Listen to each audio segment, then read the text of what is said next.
Hey, welcome to Guitar Knobs, the guitars, gear, noise, and nonsense podcast, hosted today by these knobs.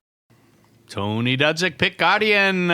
Jared Brandon down in Nashville. Hey everybody, it's me, Todd Novak. Welcome to the Guitar Knobs podcast. We're thrilled to death that you are listening to our show. We have a guest in-house right now. In-house? Yes, go ahead. Rob Chafe. You're not like really a guest. You're just a person that keeps showing up. I just keep showing up at random times. Yes, yeah. Rob Chafe of Mad Cow Amplification on Instagram. If you want to see somebody just get really angry about amplifiers and stuff, then go check it out. It's great fun. But more important than you, Rob, no offense, Rob, but more important than you, vastly more important than you, Hey, easy. is our guest on the phone. Guest, go ahead and introduce yourself. Konnichiwa, it's Chris-san, Chris Gill. Hey! Hi, hajimemashite, jouzu yoroshiku tadanobaku desu. Wow. Hey. Can we do the whole show in Japanese? I'm not prepared. Yeah, Jared, he's not prepared. My Google Translate's not fast enough. His microwave just turned on. I don't know what happened. Anyways, all right. So that's all I know, Chris. I can't do any more than that. I'm out. I don't know that many words. I know enough to like make people smile, I think. And I don't know if they're smiling at me because they think I'm a jackass or because they truly appreciate the gesture. So they might. We're going to have such fun tonight because Chris is back for show 2.5 because he shared the first one. That's right. Then we had him back to talk about understanding vintage Japanese pedals, which was really cool. Yep. And, you know, Chris has a great understanding of gear in Japan. In fact, the thing that we're going to discuss was his trip to Japan, all about guitar shops, the guitar culture, etc. We're going to deep dive into that. So very, very excited. And Chris is a wealth of information. Chris, the brief show notes. We're going up to floor 5. We're on floor 1. What are you known for? Oh, well, I'm known as a writer. You know, that's pretty much what I've been doing since, oh my gosh. Wow. I think it's been 30 years now. Well over 30 years. Just over 30 years. Guitar journalist, you know, Guitar Player magazine initially, then Guitar World for many years, and actually still to this day I contribute to them from time to time, a few interviews, do regular product reviews for them, wrote the book Conversations with Eddie Van Halen, Eruption Conversation with Eddie, let me say that again, Eruption Conversations with Eddie Van Halen, which I co-wrote with Brad Talinsky about 2 years ago. You know, working on another book, which I can't say anything about right now, but when the time is right, I'll be sure to let everyone know. Absolutely. Is it discussions with Todd? Yes, exactly. Yes. Let down. Conversations with Todd. complete waste of time. Yes. Also, just a crazy guitar collector. I don't know if last time I think it was, I think I'm around 150 guitars, 100 plus amplifiers, 500 plus effects pedals, and continually growing. Yes. Where's your house? Yes. And what's the security code? Yes. It's a hidden bunker in Colorado in the mountain. In a bunker. Excellent. Well, yes. So, needless to say, Chris is well versed in the language of guitar. So it's going to be great fun. So we got a full house. Let's get rolling here. We need to just do a quick announcement. The big announcement, I think, this week is we officially have an Airbnb for NAMM. Yes, we do. For January. Yes, we do. And joining us again is going to be the wonderful Oakland-based Johnny Morales from Oakland Guitars, who was with us last time. He's a great dude, and he said, hey, if you guys are going to do it, I'm in. So we're there. And we're actually... Hope to see you all there. We're media representatives. We are media representatives. This is amazing. You got badges?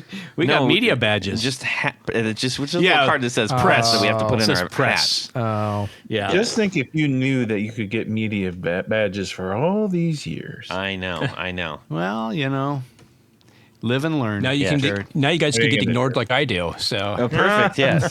I'm going to dress up like his girl Friday. I'll get into anything.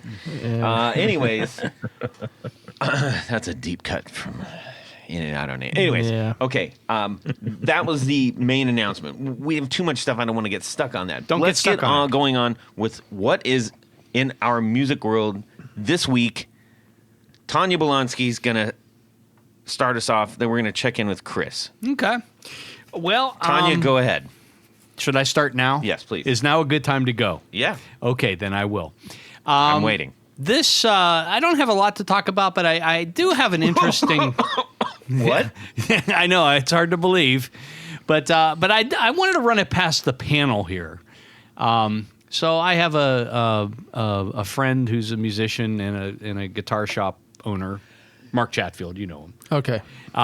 So Mark called me today and said, "Hey, I've got a Firebird 1 that I want.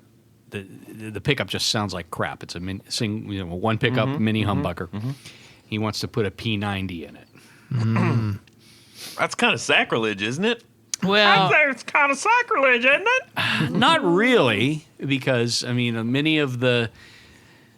some of the Firebird ones did have a P90, although the original series had just a mini humbucker or a Firebird pickup. So what is a Firebird 1? Like, has that been Firebird 1 is wraparound bridge with a So it's like a special kind of. It's like a junior. yeah, like a junior or a with an special. Yeah. Enormous And body. is this a vintage piece or is it? It's a newer one. Okay. So, so as I explained to Mark, we're going to get together tomorrow, and he's going to bring it in, and I just wanted to go over the options because its body is routed for a mini humbucker right now, which isn't too far off from dropping in because he wants to put a dog ear in it too. Okay. Yeah. So basically, the opening's like a soap bar P90 that we'll just route that out a little bit there. Yeah, if it was a vintage, and Mark wouldn't do it if it was a vintage piece either. Is he trying to resell it or just? I've is drilled this some for his holes. Personal self. I think he's just going to use this one because he's Routed out. He's got a couple of other, and he probably will. I just drilled Yeah. some holes in a vintage Marshall for him. So Okay, well, he will. maybe. Yeah. If he wants it, he's like, whatever. Yeah, Gotta this be is functional. This is and I tried to talk him in. I said, "Have you tried like an overwound, mini humbucker or Firebird?" Yeah, they sound so different than a P90 though. And he didn't like it. So he's got another Firebird 1 that has a P90 in it that he likes, and that's what he wants. So that's what we're gonna do. So, but I just thought I'd run it past the panel. I mean, what do you? If that's sound you're going after, and that's the guitar, yeah. I mean, the only reason that I think I would ever pause on that is if I wasn't sure I was going to keep the guitar, because obviously, once you do that, you're You Right. So you gotta go around 14K on a mini humbucker and a bridge just to get a warm enough sound to be able to stand it on a mini or a Firebird. okay. So that's the deal there. Jared, do they, I know you've made loads and loads of P90s. Is there a P90 that I know the P90s can go into like you can put a P90 into like a humbucker housing Casing. and I was wondering that too, what because I know Lawler makes P90s in other is that a formats thing, and Jared? sizes. Like P90 into a mini humbucker size? No, I don't think you could do it. In a you mini won't get humbucker the size. sound. You've got to have the large structure Got it. to get the P90 sound. Okay. Yeah. And even the P90 and a humbucker casing, Yeah. don't exactly sound the same. Okay. Yeah. They have about the same amount of windings, but the bobbin itself is smaller. Yeah. It has to be smaller to fit under a cover. Got it. So we now sell a pickup called a P90 DC, and it has We dual being coil. Gibson. Let's just clarify that. Yeah, Right. Gibson sells a pickup called P90 DC. It's got dual coils, neodymium magnets, and it sounds really good. So if he even wanted a noiseless humbucker sound Does it, with a P90 look, does it then I actually would- does it actually sound like a P90? yes, Okay. yeah. Well, I you saw have those- to judge for yourself, but yeah, they Yeah. do sound pretty good. Yeah. I was intrigued. I saw those come up. Whatever they announced them, 3-6 months ago. I saw that. Yeah, So, well, Lindy Fralin has a similar design. Yeah, Yeah. that's the one that I've put in a lot of my single pickup P90 Yeah, guitars. they sound pretty. good. That's about as close as you can get. I want the Yeah. noise, man. I don't like standing in front. I don't like the noise. And when you're playing live and it's like nothing and then something. depends on what you're doing, man. Anyways, yeah, Anyway, not so- for you. On today's You're pickup playing show. like the Moody Blues and stuff. Yeah, right. So the consensus of opinion, do it. Do it. Why not? Yeah, if it's a new one, definitely not if it's a super old one. Just sell the No. guitar. Because if Yeah, I mean, do it. whatever. Okay. So you're going to do a Tell Mark template I- or anything? Or you're just going to go free form, like, with a hand drill and Oh, I thought I would just get a just a chisel. screwdriver Yeah, I and mean, a I'm sure hammer. you've seen those before. Sawzall. Where people, my buddy did this for me. It's like, holy crap. Yeah. No. Now, You see Chris, the blowtorch My marks? buddy. how many Firebirds do you have? I don't have a proper Firebird. Oh, I have an ESP version of the Firebird. What's called the Phoenix, I believe. Those are really cool. Yeah. Oh, it's a, yeah. yep. It's a cool guitar. Still, not really an official neck through, but kind of that, semi, that super smooth peel. So it's like a neck through anyways. Yeah. But that's the I've always wanted a Firebird, but I have never found the one. So, got it. yeah, All right. It's an acquired taste. it is. Yeah. It is. Yeah. Yeah. I'm more of That's an a soundbite Explorer guy, right to be there. honest. I mean, I have several Explorers, and that's more my jam. So, Yeah. Yeah, I think the Explorer is a little more comfortable to play too. Yes, sir. yeah. Let's see, Chris, what's going on in your music world? Oh, well, besides trying to painfully work on this book, which Brad and I don't have any contract or agreement for yet, so we're working on that. Just been reviewing products and kind of just detoxing from my trip overseas. Yeah. It took a while to recover from that. And thanks to United, I had a stretch that I was awake for 36 hours coming home. Jeez. So Wow. so that was really Yeah, fun, see and a I ended therapist for that. Just short story here, but we landed in Newark, airport at like 2 a.m, and our car service lied to us and said that, oh yeah, a car will be there in 15 minutes. We waited 15 minutes, no car. Then he told us, oh, we don't have any drivers. So I looked over at the taxi line, and they were just like rust buckets, just like the worst of the worst taxis. And I said, I'm not riding a taxi home at 3 a.m. in one of these cars. So I called up, got an Uber. Guy was really stoned. He drove like about 20 miles an hour under the speed limit. Car was bombed with this cherry car freshener stuff. Oh that, man. That infiltrated our suitcases and our clothes, and that dissipated after about a month. But anyways, just I've been reviewing products as usual, kind of, enjoying. I mean, it's just we're in such a crazy golden era, I think, of gear manufacturing where there's just so much stuff is just good.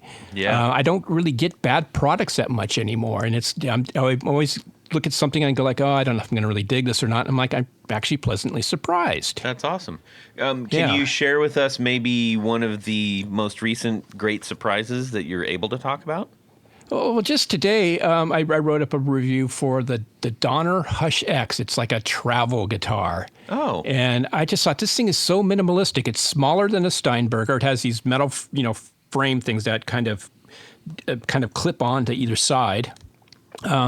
It sounded pretty damn good. Huh.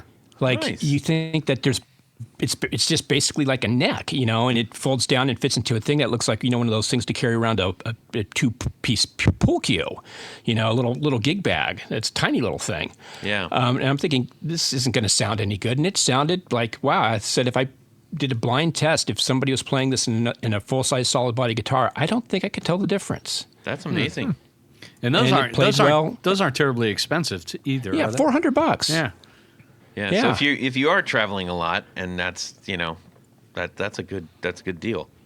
Yeah, I was really surprised it wasn't a compromise. At least it wasn't as much of a compromise as I thought it would be. I mean, it really, I will say it wasn't a compromise. It sounded good. The only thing I could say is that it had a humbucker and a single coil, and the single coil was really more of a middle position than a neck position, and that's because of where they placed this cover for the truss rod Got it. adjustment nut. So that was my only real beef about it. Was like, it would have been nice to have it more of a neck position, especially when you just have the two pickups. Got it. Excellent. So, Well, that that's is cool. That's cool.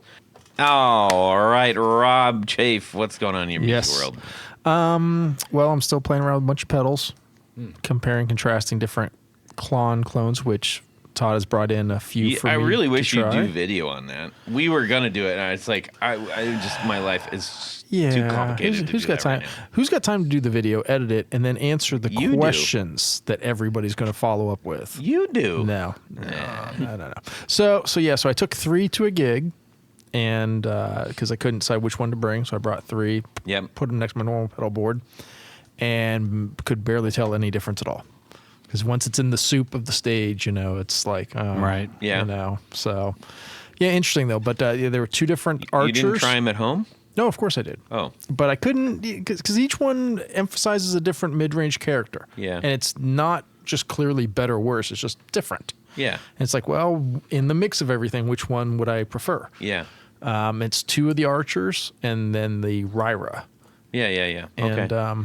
Well, and I just gave you a little bag of them. And something else maybe to consider in the differences beyond tone is, I guess, the user experience, user interface experience. So one of those that I gave you, the sweep on the potentiometer, it's like if you move it a little bit, it changes it a lot.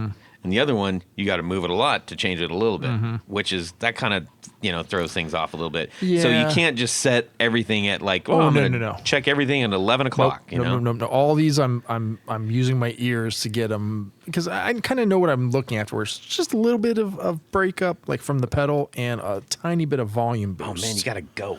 Not what I'm Goose it, running baby. into is an already pretty darn broken up Marshall front end. So it's It's already yeah. This is Okay. not going into clean amp now. okay. This is going into my Bogner with the gain turned down a bit Yeah. without the boost on. So it's already Okay. yeah. So I Well, know it what would I'm be gonna use interesting. it I for. would be interested to hear what you thought about going through a much cleaner amp and goosing them and hearing what they can really do. Yeah. Like honestly, like I think that'd be really cool to hear your experience with that. Yeah. I know you're brushing me off on that. But No. that's okay. No. It's just what I'm looking to do with these. It just isn't. If you what I'm need doing like now. a different amp to play through, I can loan you.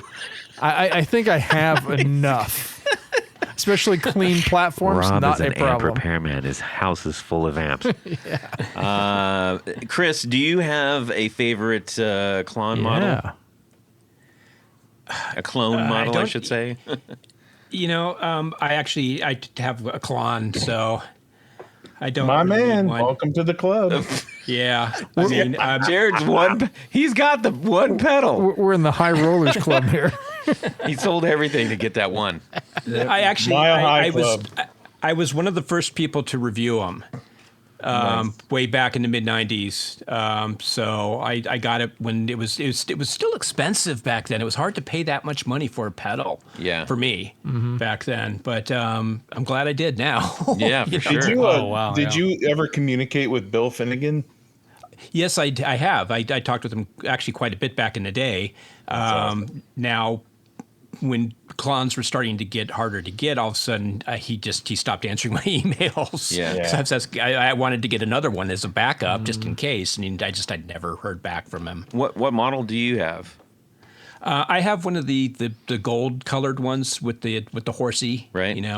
On it, Centaur. Yeah. I also have a couple of the very first KTRs too. So Gotcha. I did get my backups on those. So I got when they first came out, I went out and got them by hook or crook. Can you tell the difference? When it really comes down to it, no. Okay. It's very, very subtle. I mean, you're really splitting hairs. Right. It's just a collectability factor of It's the one versus the collectability. other. It's kind of the coolness factor. I mean, yeah, the original Centaur looks really cool, with the cast, housing and everything. But yeah, it's like the difference is very negligible. Yeah. Yeah, interesting. Okay. Well, thanks, Rob. Looking to hear back from Yep. you I'll on give you more what you pedal got updates. there. Jared. So I'd like to share an experience that happened a few weeks ago at work. So I work for Gibson, and I was giving a tour to the pickup shop to our Japanese dealers.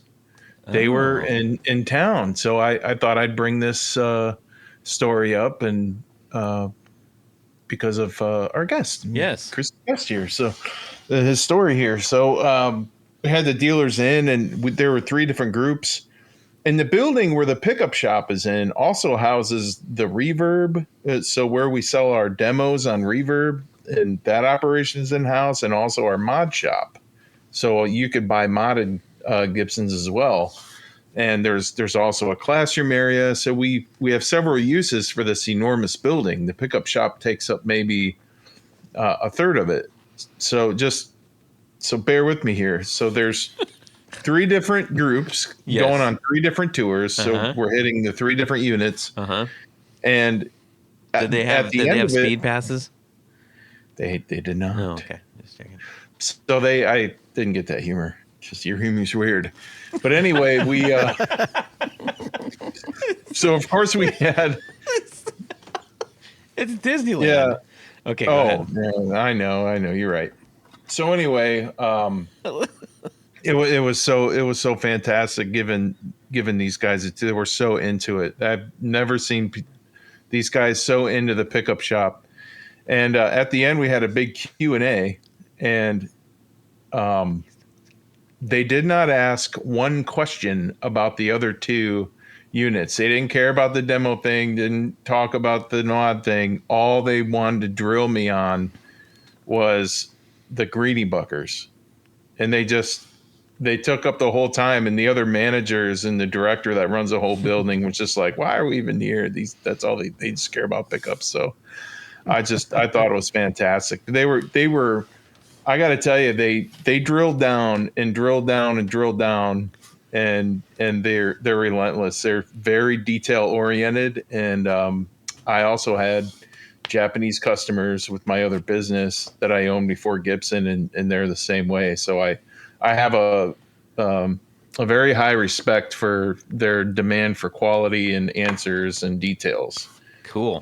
That's the Japanese culture, my experience. Are we going to see a Japanese knockoff of the Greenie Buckers in about 6 weeks? Probably. I was going to say. Were they taking lots of detailed notes and asking about exact windings and wire gauges? And yeah, I mean, some of the specs are published online, but yeah, I didn't.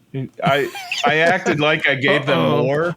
I acted like I gave them more, but I don't give any information that's not published. A really fun group, man. I had a blast. I would, if one of them sneezed, I would get the Google Translate and say bless you, and it would, say bless you in a really long Japan. So when the interpreter was telling them what I'm talking about, what I'm saying, yes, I would say a short sentence, and the interpreter would go on. And I looked over at Tara, one of the managers. I said, Tara, I didn't say that much. He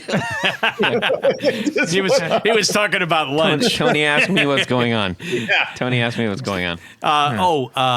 Is it Todd? Is that your name? Yes. What's happening in your music well, world this I had week? a very interesting thing happen because it's a follow up from the Hello Sailor amp. Oh yes. So I mentioned that I replaced the speaker. Yes, right? you did. I remember. So everybody's you saying going, that. yeah, Todd, don't cover that again. Well, I'm not.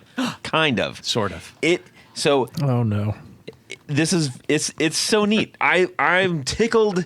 I'm tickled pink about it. Yes. So I got this pink. I got this pink speaker. Nice. It is the hippopotamus, by way of hippopotamus, I should say. Yes. And so, just a little bit of history. The amp itself is a 1940s film sound projector amplifier that's been converted, and it's been put into a 40s era projector box. It's not the same. It's not brand to brand. It's a totally different one. Yes. Which has been outfitted with a 12-inch speaker in front, and I dussied it up a little bit. Gave it a little cosmetic zhuzh, and I put this speaker in, and it sounded fantastic. Yes. Now you're like, Todd, you told us that. Yeah. Here's the coolest part. So, Tony, I get a text Tony gets this text from one of my customers. From one of his customers. Who sold said speaker to the music store that Todd purchased it. Yes. And he had all the details. Yes. This is so neat. So go ahead. Do it. No, you do it. Okay, so it turns out, so yes, it is. There's a company north of here that does speaker renovations and things, and the speaker that is actually in there is a 1940s speaker that was reconed with this hippopotamus cone. Yes. So it's That is so Alnico cool. 2 from 1940s. Oh, and somebody also painted the frame. No, the frame's not painted. Oh, so it's just the cone is just pink. a cone is Yeah. Oh, I was thinking the cone was normal hemp, No. and then the frame was pink. No, or else Henry Oh, Cash would have been calling me right now. Gotcha. Okay. I see. So okay, anyway, it so was we- a so cone. neat. Okay. So we have a 1940s That's weird. Alnico speaker that's been reconed, but still pretty cool. Yeah. Inside of a 1940s housing, powered by a 1940s film sound projector. How cool is that? And it sounds awesome. Yeah, it does sound really good. That's something. Yeah. That's cool. It's something, all right. It's something. I don't know what it is, but it's But something. it's something. Indeed. Anyways, so that was a really fun thing, and I'm so glad that Tony shared that information with me because I was just running around to everybody. You're not going to believe this. All right. So, hey, Small you know world. what? Speaking of 1940s amps, if you've got pedals, you need to get them connected with Tour Gear Designs patch cables. Yes, you do. Absolutely. Right. Why? Because Of you crates. can set up any size pedal board in any configuration. You're saying if I had like a 1 foot by 2 foot, You got Pedal? minis. You got or what about Klon-sized if I things. had like a You got 2 foot Line by 6 4 foot? DL4. You got all the stuff. You got top jack, side jacks. You got 2 different power supplies. No problem. Do you? What about comes these in- things that have these like inserts with a TRS kind of splitter Yeah, thing? that's a different thing altogether. Oh. So anyways, more importantly, Sorry. it's got all the different sizes. And you can go create your own custom pack of these things Yes. on tourgeardesigns.com. I'm told that after you load up your shopping cart, if you Yeah. go to your checkout page, Yes. there's a place for a coupon code, and if you put the guitar knobs, all lowercase, all one word, Yes. you save an additional 10%. That is actually not true, Tony. no? That's 10%. It's 15% now. What? Yes. What? Tour Gear upped our discount to 15%. Oh, Not Guitar bad. Knobs listeners, get yourself some of these patch cables. I'm telling you, they are the best things since... sliced bread. No, I was going to say something different altogether, but that's okay. We'll go with sliced bread. Since Greeniebacks. Greeniebacks, yes.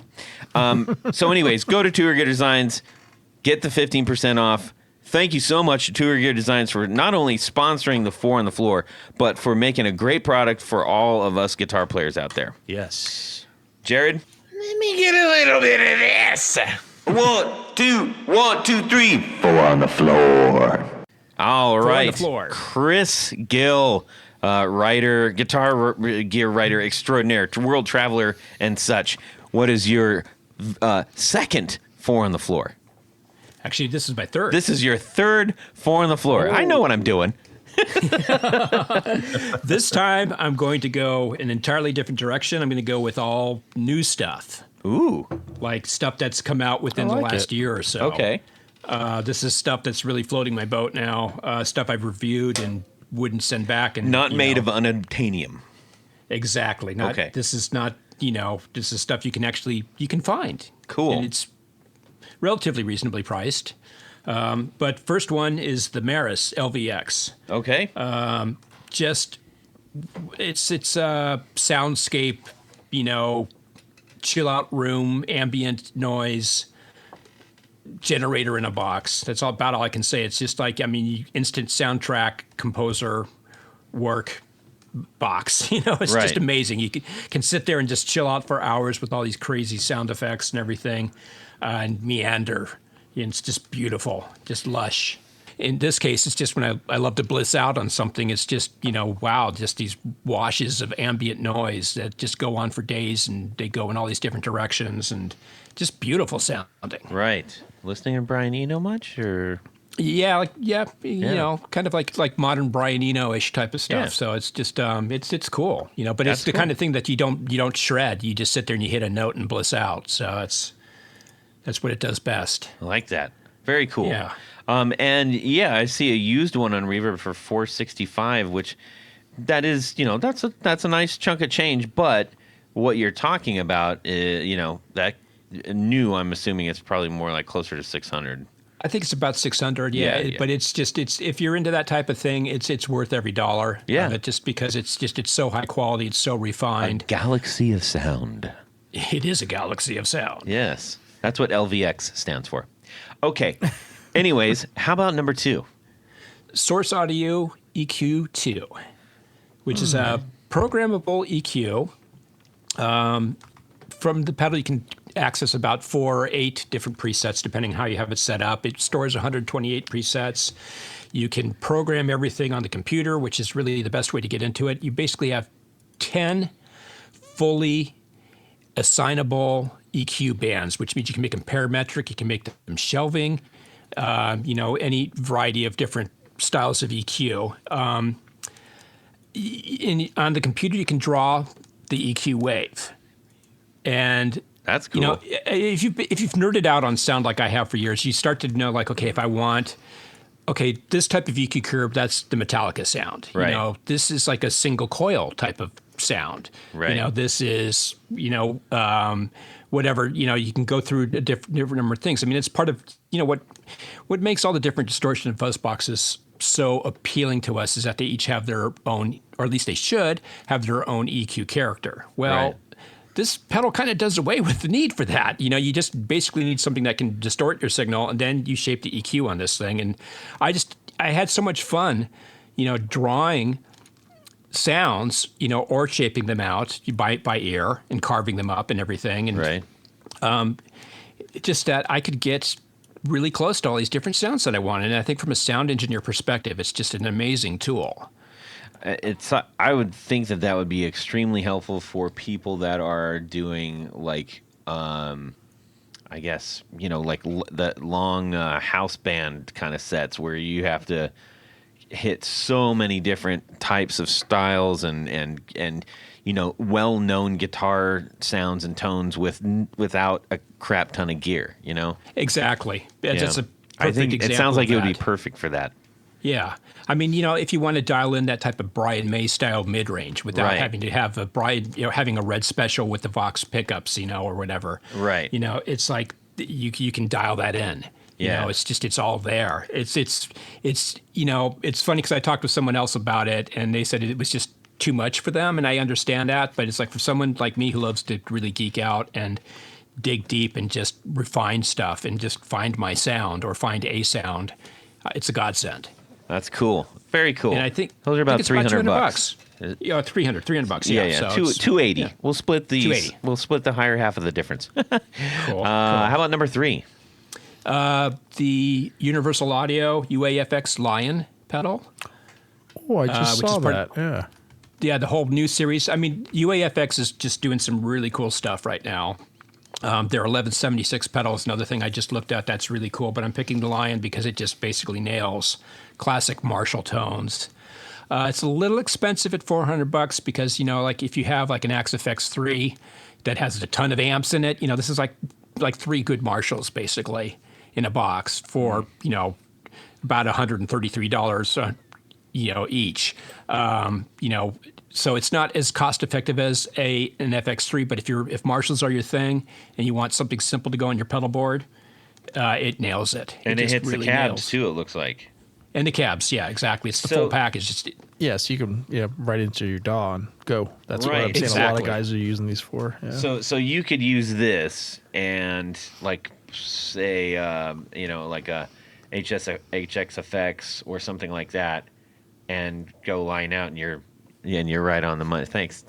I was the one who was off mic this time, and you could just go. yeah, you could perfect for a fly rig. Yeah. You know? Wow. Have you seen the UA's other stuff? They Yeah. have. Yeah. So that's basically. Yeah. Okay. Very they're just- cool. the whole thing that they're taking from their software and putting it into this pedal format is a really cool direction that they're going, and it's Really cool stuff. I mean, the 1176 is just killer. It's really just if studio effects on stage. Oh my God, just great. So that's I like the idea of the fly rig thing because that's a tricky thing. So Yeah. does this go? You can't go direct out. Yeah, you can. You can. It's got a direct. You on can. it? Yeah. You can't go right direct. Yeah. I don't know if it's got XLR or not, but I've seen guys just taking the Okay. one of the outs and just Wow. I think it's balanced outs by 1/4 inch. Gotcha. That's pretty cool, man. I mean, I definitely understand why someone would say, I need this. That's cool. How about number 4? Number 4, the Boss SDE 3000 EVH pedal. It was kind of actually, for me, it was a toss-up between that and the DM 101. But I just have a soft spot for the SDE 3000. It's my favorite digital delay of all time. And the fact that you can do the wet, dry, wet setup so easily with this, having spent so much time with Ed and, going in 2015 and going, getting full access to his stage rig and being able to see every nook and cranny of his setup and everything, knowing what's involved and how he does his wet, dry, wet setup and how this pedal just makes it so easy to do that. And it sounds great. It's even if you have 3 mini heads, and 1x12 cabinets, 3 1x12 cabinets, it's a great, great sound. I got a question on this. Do you have any idea? Did Ed have any input on this before he passed, or if this was something that was developed after? Yeah, he was still alive when the whole project started. Mm-hmm. So it was his wish. Nice. I have to add my own personal story with it because when I worked at Roland and did artist relations, I actually sent Ed some SDE 3000As, which were identical to the 3000. They brought them back due to popular demand because so many professionals wanted them. And Roland at that time was like, we're not bringing anything back. He was just like, Ikutaro Kakahashi said, our motto is we designed the future, And it's like, so we're not going back to the past, But there was so much demand for the SDE 3000 that they brought it back. And I actually sent Ed over several of them, and it was really cool for me to go to the shows at 2012. And again, I was invited to go back and see all his gear and everything, and to see one of those SDE 3000As in the rack. It's like, oh, cool, I sent Ed that, Yeah. Cool. That's awesome, man. Yeah. So it's sentimental for me as much as that, but it sounds really good too. I can imagine. It has to with that many buttons. Yeah. The one thing I will say is that when it came out and a bunch of people rushed their YouTube review videos out and they didn't take the time to read the effing manual. Oh. And it does sound exactly like the old original unit. I have several of them and I've compared. But there are internal settings that goes beyond that. And a lot of people were picking presets that use different modulation waveforms, and it had different filtering on it and various other things. So they're saying, oh, it doesn't sound the same. And it's like, well, yeah, because you're using these internal settings. You didn't read the manual, Right. So you have to set it up to all the original classic settings, and then it does it. So, but it goes beyond that, which is also a good thing. Interesting. Well, yeah. If you like reading and you like playing, then this is for you, right? Exactly. Good. Okay. And it's not that tough of a read. It's just basically, familiarize yourself. There's a handful of features that are new and different on it compared to the original. I'm sure it's just like anything where like if you get the HX Stomp for the first time, you're kind of baffled. I got the what was the unit that I recently got. The GP200, I'm trying to remember the Valton GP200, and I was looking, I was like, oh my gosh, I'm gonna have to this is gonna take a weekend and like an hour, and I was like, oh, I got it. Okay, I know how this whole thing works. It's great. It looks complicated, but it's not. Cool, man. Guitar gear. Yeah, right on. Well, thank you for sharing your third 4 on the floor with us. Now we need to motor on to the pièce de résistance. Yes. I caught a post that you did. It was like a story, an Instagram story, and you had mentioned you were in Japan. You were traveling, taking a tour of all the guitar shops and stuff like that. And I said, "Holy mackerel, that sounds like fun. Let's get you on the show." So, a brief synopsis, an overview, if you will. What was the point of you going there? Well, first thing was, I used to go every year to Japan and then Tokyo. I just went to Tokyo. And then COVID hit. And they shut the country down. And I was like, damn you, you cannot deprive me of my Japan fix. So I was like an addict, having the shivers and the shakes and everything. And, of course, they finally announced that, hey, we're letting tourists back in. It's like, well, thank God. So booked my tickets. And to preface this, I was at a sushi restaurant and talking with the sushi chef, and he asked me if I'd been to Japan. I said, oh, yes, I've been to Tokyo. And he's like, oh, well, you haven't really been to Japan. And it's like, like just going to Tokyo is like going to New York City and saying you've been to the United States. And I thought, very, very interesting. Yes, Okay. That's wise advice. So this time I decided flying to Tokyo, take the bullet train down to Hiroshima, and work my way back up to Tokyo. About 3 weeks that I was there. And had some side excursions. There was some stuff I did for my daughter. We went to Okunoshima. It's the notorious Bunny Island. Oh, yeah. I've heard about that, actually. Yeah, it was in World War II, they manufactured, it was a secret island that wasn't on any maps, and they manufactured poison gas there. Perfect. And somehow, somewhere, no one knows how they ended up with all these domesticated rabbits, and they multiplied like rabbits do. Yeah, I wonder if that's kind of what, Isle of Dogs from Wes Anderson is loosely based on. It might be. It could be, except the place there is just, it's so blissful. It's just it's Isle of Dogs is not the ultimate. blissful. It's the happy place. It's like you get off the on ground and you're immediately besieged by hungry little bunnies. And I bought like several pounds of rabbit food at the local pet store before I came in anticipation of this, and just was feeding these bunnies the whole way. And they just come running out of the mountains and the trees. That would terrify me, Chris, because when I was a kid, I'll tell you why. When I was a kid, now this is going to come full circle real quick here. When I was a kid, I remember my parents taking me to see this animated movie about rabbits, and it scared the living hell out of me because it was called Watership Down. Watership Down, and it was bunnies ripping each other's throats out, and it was just children screaming in a theater, bloody murder. Yeah, exactly. And now they've since re-released it. I'm not going to watch it. It took me years to get over those nightmares. I'm not doing that again. I think we should do a Clockwork Orange on you. I love Clockwork Orange. No, we'll put you in the chair with your eyes. Yes. And I'll administer the eye drops. Anyways, back to Scary Bunny Island. Well, my daughter loves bunnies, so I knew about Watership Down, having seen it, and I could never show my daughter that movie. Right? So she loves them too much. But it's so cute. It's just like you're covered with these bunnies. They come from everywhere. We had there's one stretch where it gets a little remote. You're going up a hill and everything, and there was this one rabbit who just chased us around, and he had little tunnels. Like we'd lose the guy behind us, and then we'd be coming up around a bend, and he'd be in front of us. It's insane.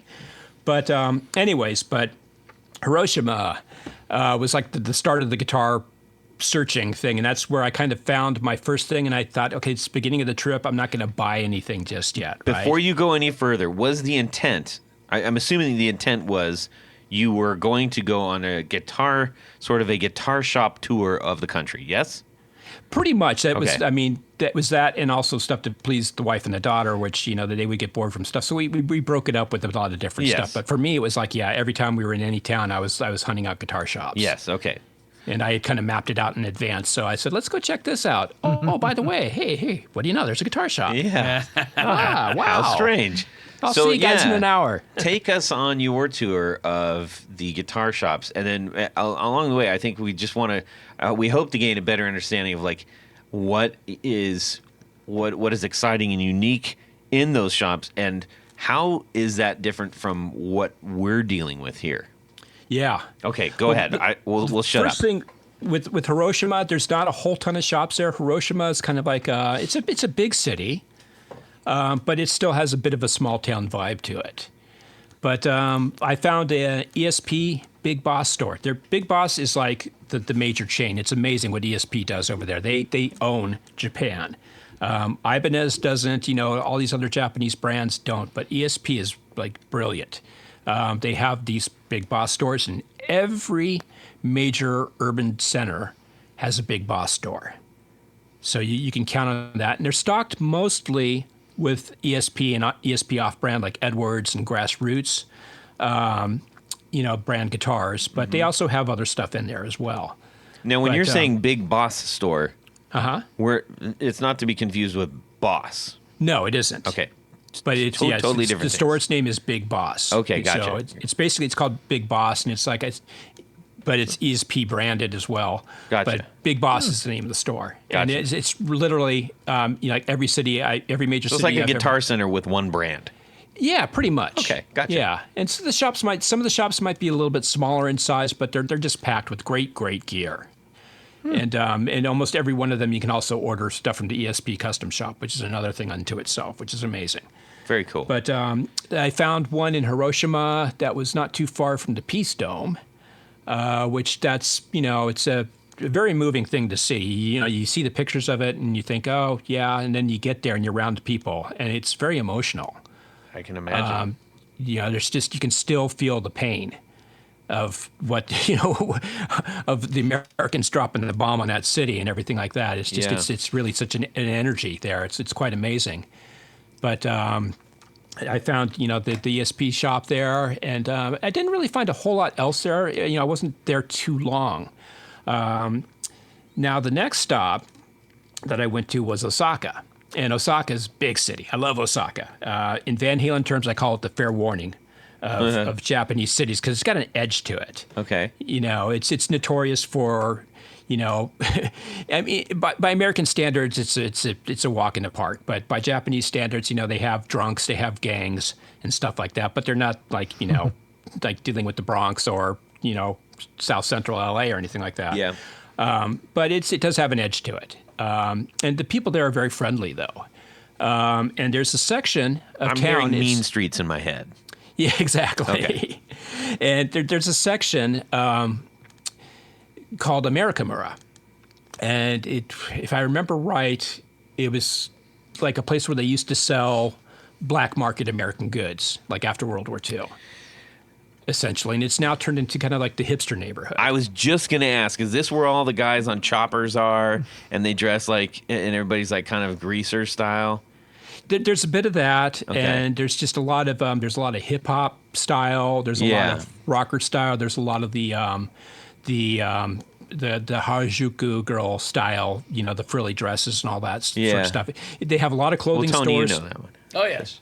A lot of clothing stores, so great places to get boots. There's a big Doc Martens store that's covered in all kinds of punk rock, flyers and posters. Cool. And stuff. It's really cool, like right in the center of it. And there's a bunch of music stores, of course. So you have your Ishibashi, which is kind of another big chain. You have a couple of your bigger chain stores there, but there's a store that I found that's really more exclusive to the Osaka area called Mikigaki. And the store in Amerikamura is, I'm trying to remember if it's 3 or 4 floors, but each floor is like basically different brands. Like one floor is Gibson, one floor is Fender, and there's some stuff mixed in on all these floors, and the top floor is like vintage. And they have a lot of great guitars. One thing that really blew me away is that they have a section that's all relish guitars. And here in the United States, I might see, if I'm lucky, I see like 1 or 2 relish guitars sometimes. What is it? Not relic. Relish? Relish, like, I'm putting some relish on my hot dog. Relish. They're kind of a very modern type of guitar. Some of them have like the hollow body with a compartment. Boy, I'm trying to really explain it. It's not a brand, it's a style? It's a brand. It is a brand. It's a brand. Okay, we Yeah. got to look this up because we're all We're all looking at stumped each other here. like, what? Yeah. And I knew about this from Guitar Aficionado. It's kind of a high-end guitar. Okay. And they had like 25, 30 of them. It was just like, oh my gosh, I've never seen this many in a single place before. Wow. So that really blew me away. And I have to add one thing in, is that the salespeople all had on these T-shirts. And it had this design with a geisha girl playing a Gibson Explorer, because I'm a big Gibson Explorer fan. Love the Explorer. And then, of course, it had the Japanese text on the sides. And I was like, I need to have that. Yeah. I want that shirt. And I asked one of the sales guys, the guy I found who spoke some English, I said, like, can I buy one of those? He's like, no, you cannot buy. I'm like, oh, come on, man. He's like, no. And I'm like, so I'm going through the store and I'm shooting some video and taking some pictures. And I go up to the top floor and they had 2 boxes full of these shirts. And there was a guy up there and I said, can I buy one of these? He's like, no, you can't buy. So I did the dirty thing. I took a picture of one of the guys. I asked if I could take a picture of the guy with the shirt, right? So I took a picture of the shirt. When I got home, I went to Underground Printing and had him copy the design and print it out for me. Nice. Because you can't tell me no. You know? You don't take no for sell an you answer. one. I mean, I will not be denied. I don't know what the deal was. like you'd impersonate a sales guy and run around the store and cause havoc, or what? I think it was for some special event. It was something about 200 years of something, and I couldn't figure out what the heck it said. And it was just like, man, this is just bizarre. You know, it's like it must be some inside thing or some special event they're having, and I just don't qualify. I don't know, but they were very adamant that I could not have one of those shirts. So Crazy. yeah. One thing I will throw in that's very cool about Japanese guitar stores for your souvenirs, best place to go, any guitar shop, because they all, not all of them, but most of them have like these crazy guitar picks with these insane graphics on them. Oh, neato. And every store has different stuff. The ESP has like a whole wide range of stuff. They have anime characters. They have Hatsune Miku, the Vocaloid, AI kind of, singer girl stuff. They have all kinds of anime characters and all kinds of bands and everything with their own custom picks. But at Mikigaki, I found it was like this anime show called Yuderman, and it's kind of like Wacky Racers, but kind of like Wacky Racers, but different. But they had all these different characters on these picks. So, of course, my daughter and I going through them and trying to get individual copies of each one that we could find. But that was really cool. But yeah, it's really fun to go and just all the crazy custom guitar picks because they just have all these great stuff with great graphics on them. So that's part of the fun is just going and buying picks. But that was a great store. And the other thing I will say about going over there is there's a lot of like smaller used stores. Yes. And some of them are not so great. They're just like they have okay stuff, but every now and then there's like a gem lurking in there. And what's good about these places to go is a lot of the bigger places have discovered Reverb, or jguitar.com. So a lot of the stuff's picked over and sold already. Yeah.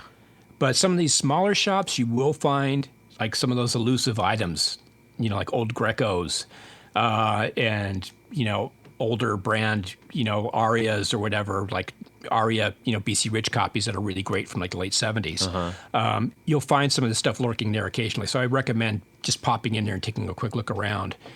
Because, from the surface, you look at it and go like, that looks like a bunch of crap. But actually, there is some good stuff in there. Did you get any used goodies? I didn't. This is actually going back to Hiroshima at the Big Boss store. I saw a Grassroots mini Les Paul. And it was just the coolest thing. It's a mini, like 20-inch scale, a tiny Les Paul, and again, for the Van Halen kick, it's kind of like a little bit bigger than the Petchlot guitar that he had. But I just had to have, I said, like, it's Big Boss. I'll pick one up at the end of my trip when I'm in Tokyo. Yeah. We need a picture of Jared with a mini Les Paul. Yeah. Just a regular Les Paul. Yeah, that would look like a mini on him. Yeah, a regular one. So yeah, it's like a ukulele. So, but it's that was pretty much my big thing. It was like $250. Man. The other thing, the exchange rate right now is outrageous. It's so good, 150 yen to the dollar. So, it's supposed to be about 100 yen to the dollar. So do the math. It's like 33% off sale on everything. Wow.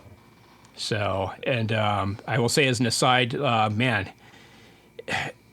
Our economy's messed up. We're greedy bastards over here because even not accounting for the crazy exchange rate favorability to the dollar, you can have great meals over there for like $5. There's like over by Ochanomizu, which I'll get to. There's a curry place that I went to, like a little tiny kitchen counter place. And I got, a big, huge dish of curry with rice, and a pork cutlet and a beer for $5. That's pretty good. Yeah. Yeah, Tony's attention. And sushi places, you know. You had Because me he at has pork $10.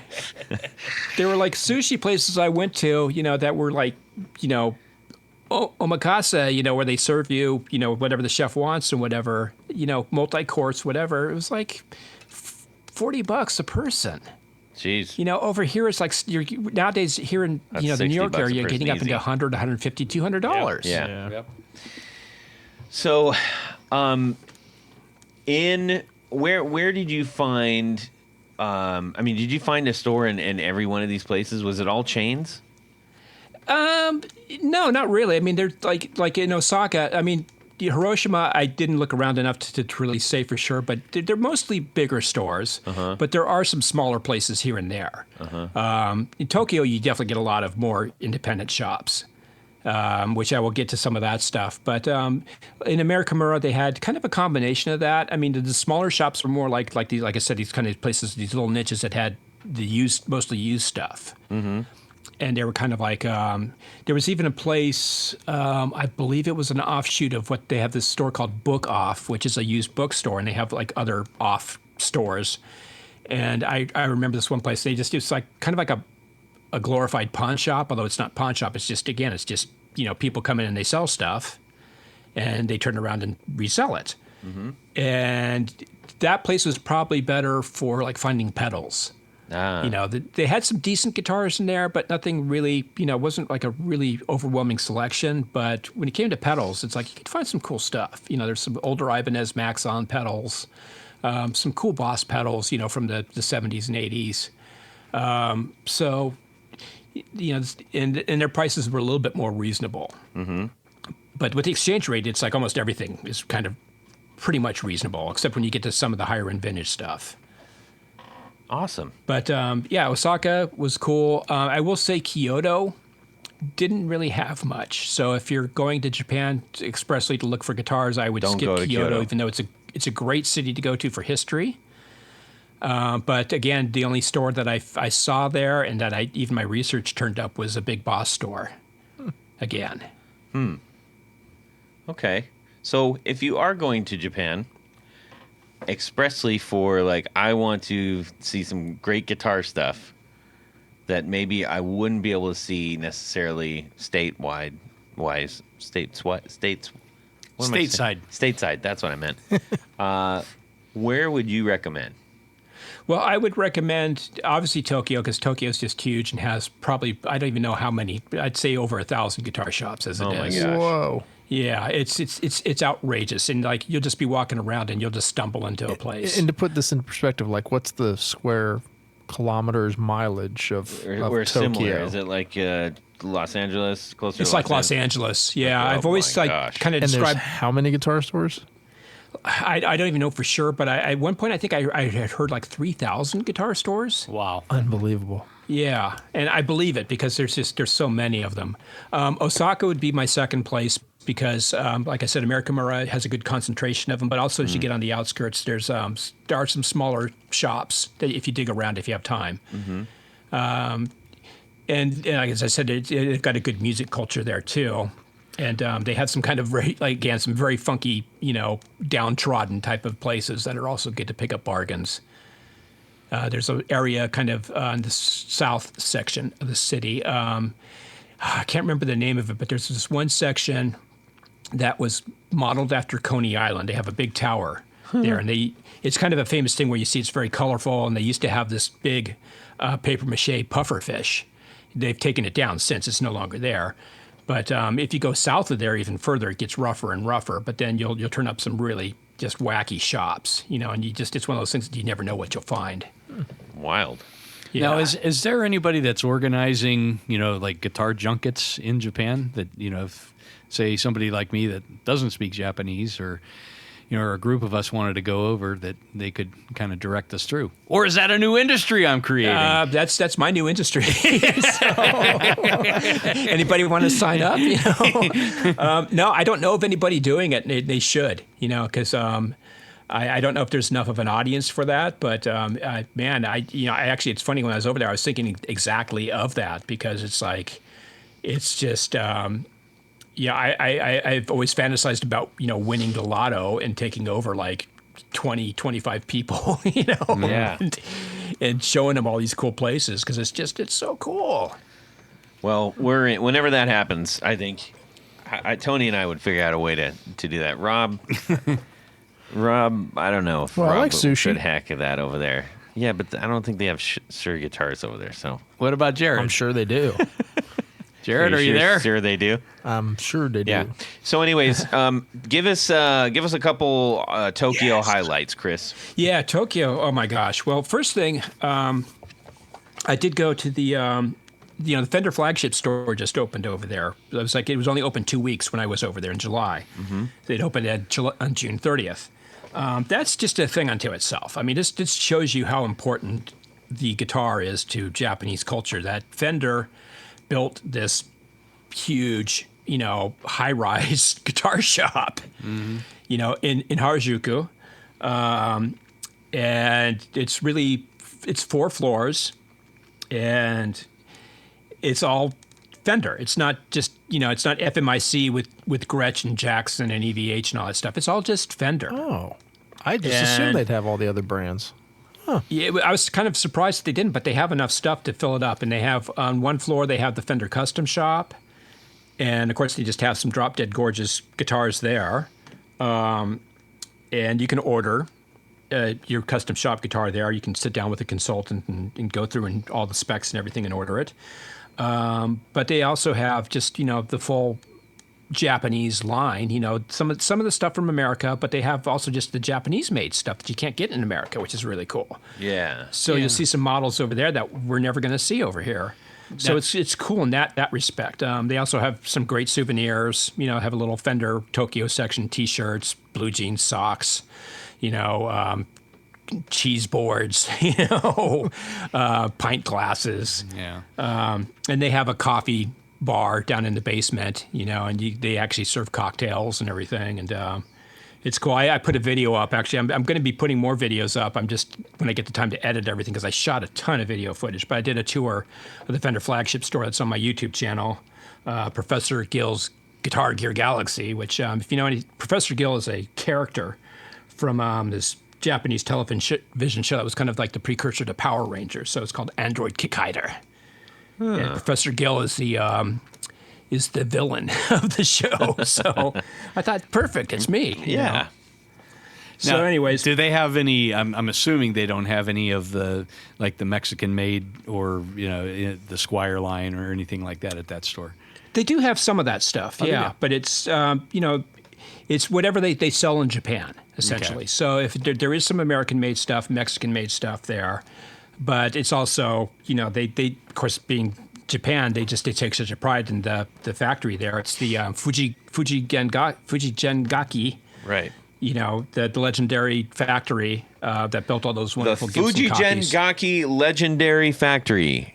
Yes. Put that in the back of your heads, ladies. Now is that and I'm assuming that's different than the Terada factory. Is that right? It is different than the Terada factory. Okay. And but it's they have some incredible craftsmanship there. They're a lot of people don't know this, but Fujigen basically saved Fender because they were making copies of Fender guitars that were better than what Fender was making in the 70s. Yep. And when CBS decided they wanted nothing to do with Fender any longer and were selling off the company, and Bill Schultz and company and all that started up, it was basically they bought the Fujigen. They bought guitars from Fujigen, for the new Fender to start up Fender again in the early 80s. Because there was no U.S. production at that time, right? Exactly. And so Wild. basically, and because the guitars were so good, it's like they sold and people said like, hey, Fender's getting good again. Yeah.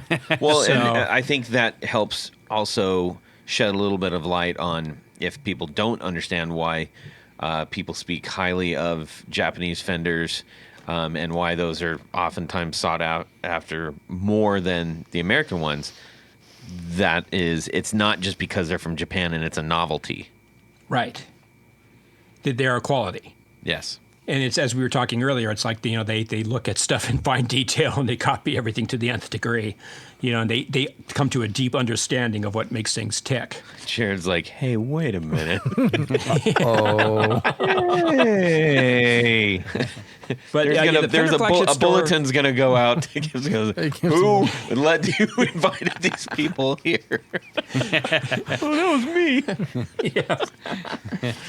Oh dear. Okay. But I do highly recommend going to the Fender flagship store. It's, if you're going to Tokyo, chances are you're going to end up somewhere near Harajuku. It's just it's a magnet for tourists. What is something that we might see there that we couldn't get here? At Fender? Yeah. Or at Tokyo? The Fender Japan, Tokyo. Oh, boy. thing. Well, they have a whole series of things. Oh. Boy, I'm trying to remember. They had a brand. It was kind of like these white guitars with these blue racing stripes down the middle. That was something. They have various artist guitars for Japanese artists over there. Okay. So they have a whole slew of those. They just have a whole made in Japan series. Yeah. I don't know how to explain it. It's just like there's Strats and there's Tellys and different colors and different designs and stuff that you won't see here. Yeah, they've been making some. I think they call them hybrid 60s and hybrid 50s in Japan. Okay. Yeah, there's those too. And like the 6 is really cool. It's rosewood board. It's the tall, narrow frets, a little bigger neck, come in Sherwood green and like antique white or whatever, Olympic white. So some different colors and different options that just aren't available Same here. body styles, though. Yeah, Those are. Yeah. Okay. Those are, yeah. There are some more different, like you were talking about some of the hybrid stuff and all that. There's some different body styles. I mean, nothing too dramatically different. It's still, it's got the Fender DNA going on. Yeah. Cool. Okay, so what was the big gem, the secret, the golden Buddha that you found? The golden Buddha. I mean, there's an area that I love. I'm going to do a video, but I'll let the cat out of the bag with you guys since I love you so much. Thank you. There's an area of Shinjuku. It's basically their Koreatown. And Like actual I guess Koreatown? if people aren't familiar with Tokyo, like Tokyo is basically a collection of a bunch of different cities. It's not just, Tokyo isn't just one monolithic city. It's really a collection of a bunch of cities. So you have Shinjuku, you have Shibuya. like L.A. Kind of like LA, yeah, Yeah. exactly. Like LA, you have Hollywood and West Silver Covina, Lake and West Santa Hollywood Monica, and all that. Yeah, Exactly. Yeah. Okay, gotcha. Except a lot of these places, not all of them, but a lot of these places have their own. They're all like sprouting of high rises in the middle of them. And Interesting. I will say this about Japan: retail, is kind of unfortunately dying over here in the United States. It's so alive and well over there, and it's because every train station has like a department store, a collection of department stores built around them. You get off the train and there's already restaurants to go to. There's places to buy stuff, buy clothing and your everyday needs. Sometimes there's food halls, so they love to go out and shop, as opposed to like, I'm going to get on my computer and order something from Amazon. Mm-hmm. Right. Even though they have Amazon over there, I think I saw maybe 2 Amazon trucks the whole time I was there. Wow. Yeah.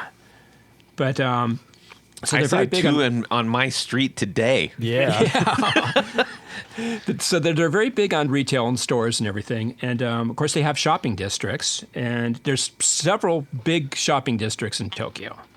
And you have kind of the central Shinjuku area has quite a few stores. In fact, a bunch of new ones I saw that I hadn't even seen before. You have Shibuya, which also not far from the train station. There's, again, another collection of really good shops. The big place is Ochanomizu. That's Guitar Street. It's very close to Akihabara, which is kind of the big anime and high-end electronics section of Tokyo. And Ochanomizu is just a long street. Goes on for about, I'd say it's probably about a half mile long, and it's just covered with guitar shops. And you'll start with the Big Boss store as you get out of the Ochanomizu train station. Like the Big Boss store is kind of like diagonal across the street.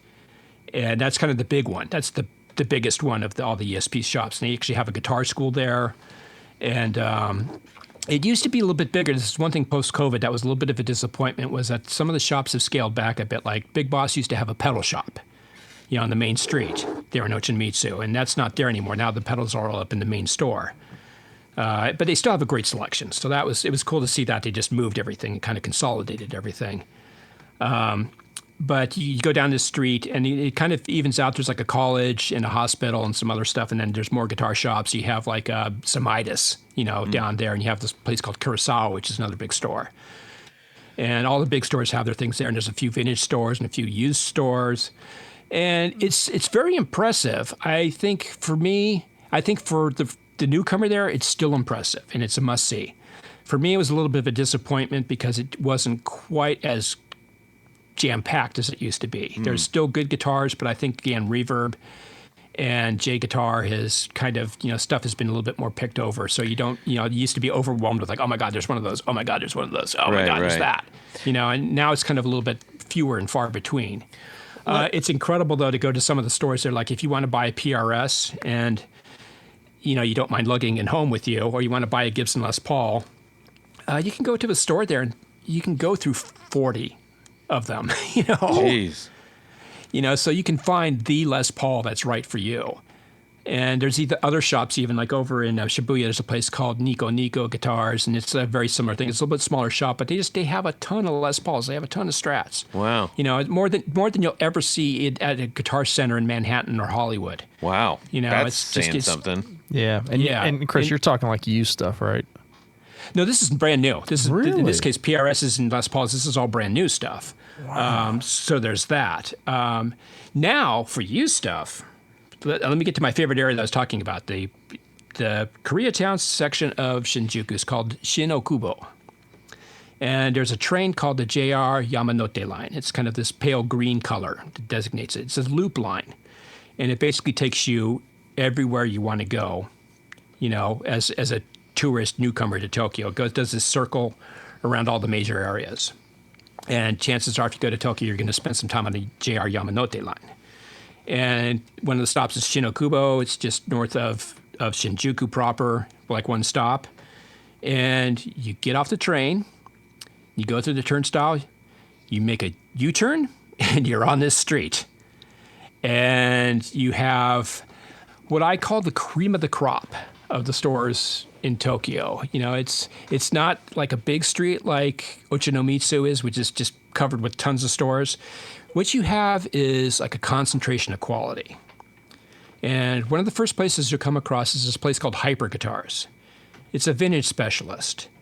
It's the store for the stars. It's in a basement, and it's like going into a museum almost, because it has so much good stuff. Vintage Mosrites from the 60s. They have like about a dozen of them. They have original Samitis guitars. They have, you name it for your Les Pauls. There's what I call the $1 million guitar wall. They have Eric Johnson's 1960 Les Paul standard. They have a gold top Les Paul standard with humbuckers. They have another burst up there. They have an original Explorer up there.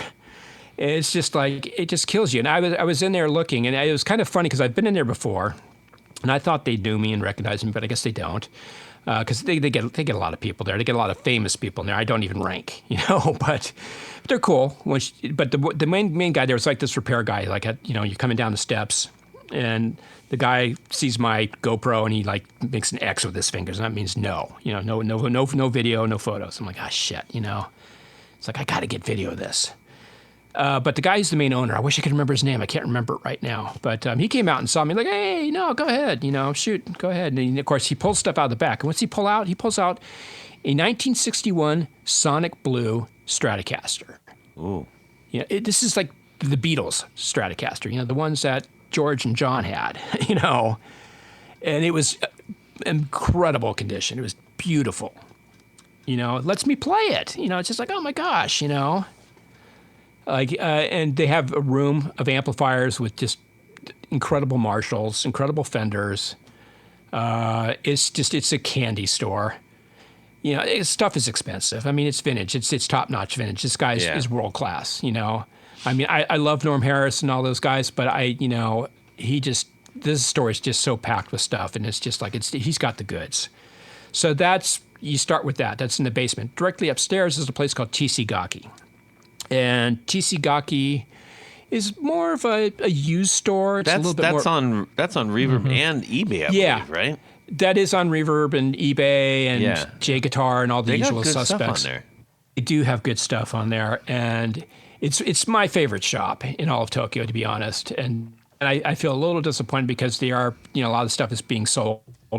It's sold off. It used to be much better before the internet, made this stuff so easily accessible to people. Yeah. But they still have great stuff. They know where to get it. The employees there are by and large all ex-Guitar Factory employees. So they're industry guys, and they know the business inside and out. They also have a growing pedal section, which is really cool, and especially with a lot of homegrown Japanese pedals. So I recommend going there for that alone. It's a great place to go to find out, some cool new makers that you've never heard of before, and check out some different pedals that you're not going to find at home. Last time we talked about the baseball team, distortion boxes that they had. So, which I have to say, I'm bummed. On this trip, I became a fan of Hanshin Tigers, who just won the Japan Series here a couple days ago.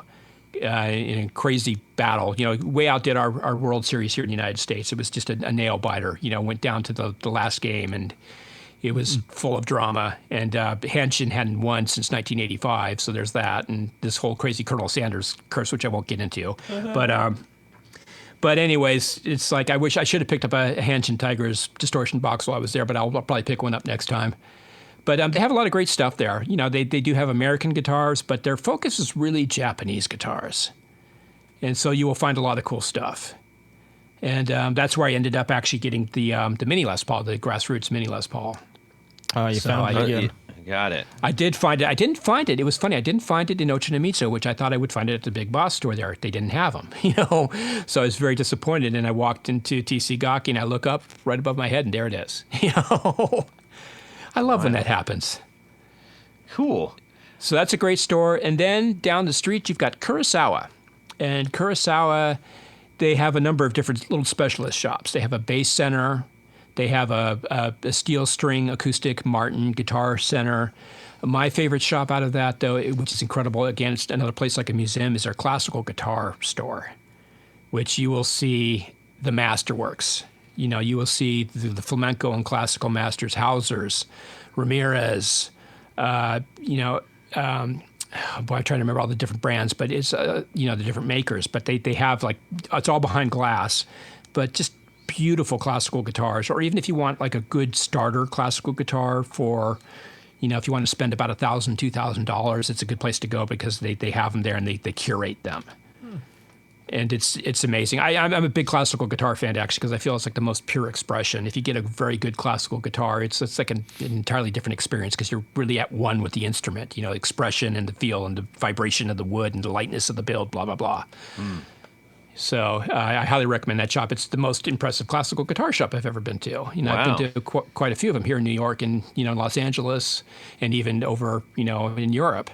And I think this Kurosawa shop hasn't beat. And like I said, this is all on this little street. Wow.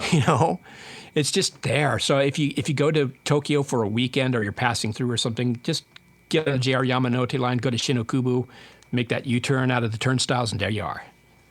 Got it. I just wrote that down. Yeah. Well, okay.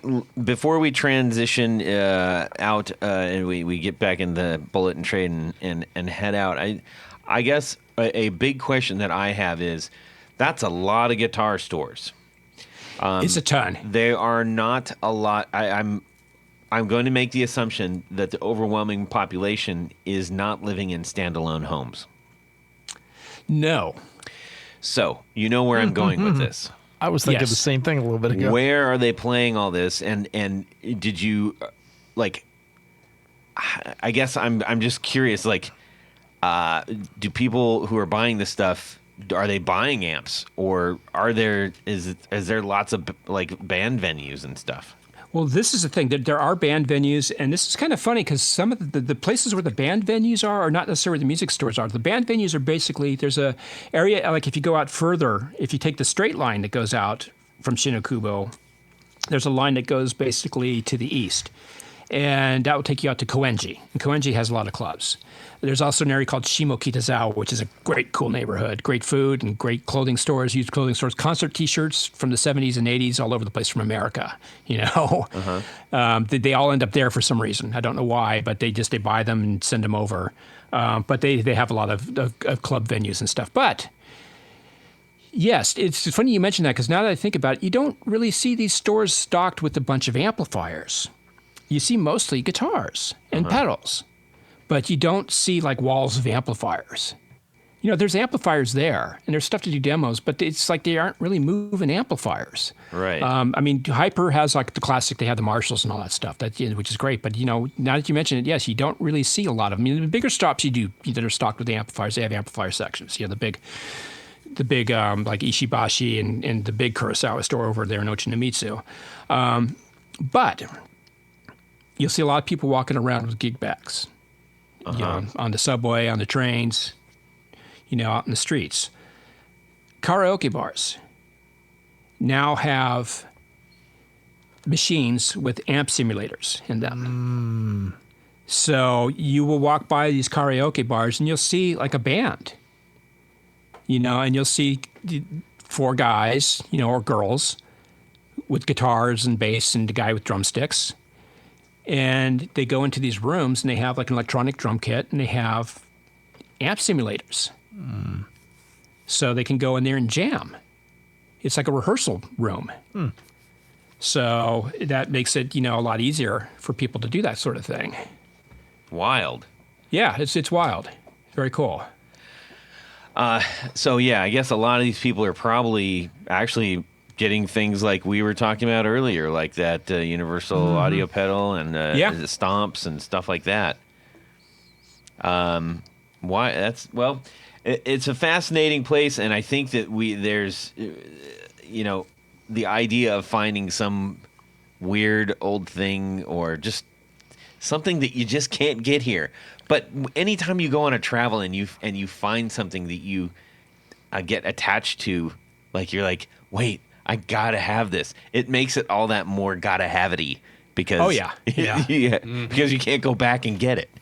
I never leave Japan without a guitar.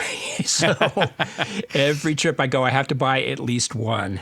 You know, and I just sent you a link to the next one you have to get.